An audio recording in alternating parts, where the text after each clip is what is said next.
پیارے ساتھیوں، تدفین کے ایک دن بعد یعنی ٹھیک 24 گھنٹے بعد انسان کی آنتوں میں ایسے کیڑوں کا گروہ سرگرم عمل ہو جاتا ہے جو مردے کے پاخانے کے راستے سے نکلنا شروع ہوتا ہے۔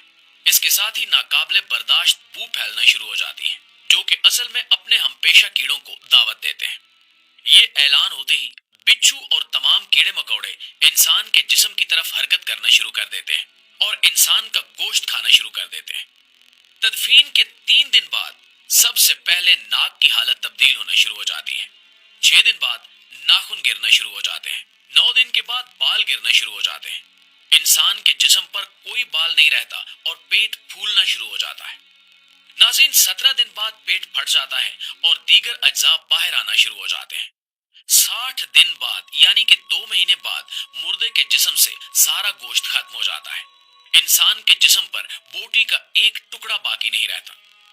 90 دن بعد تمام ہڈیاں ایک دوسرے سے جدا ہونا شروع ہو جاتی ہیں اور 1 سال بعد ہڈیاں بوسیدہ ہو جاتی ہیں اور بالآخر جس انسان کو دفنایا گیا تھا اس کا وجود مکمل طور پر ختم ہو جاتا ہے۔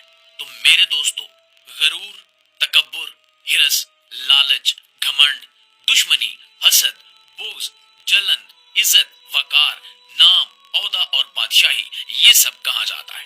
یہ سب کچھ خاک میں مل جاتا ہے۔ انسان کی حیثیت ہی کیا ہے؟ مٹی سے بنا ہے، مٹی میں دفن ہو کر مٹی ہو جاتا ہے۔ یہ 5-6 فٹ کا انسان قبر میں جا کر بے نام و نشان ہو جاتا ہے۔ دنیا میں اکڑ کر چلنے والا، اپنے آپ کو طاقتور سمجھنے والا، دوسروں کو حقیر کہنے والا، دنیا پر حکومت کرنے والا، قبر میں آتے ہی اس کی حیثیت صرف مٹی ہو جاتی ہے۔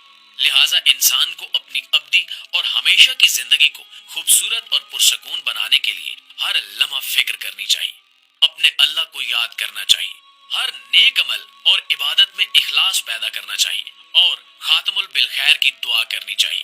اللہ تعالیٰ مجھے اور آپ سب کو عمل نیک کرنے کی توفیق عطا فرمائے۔ آمین ثم آمین۔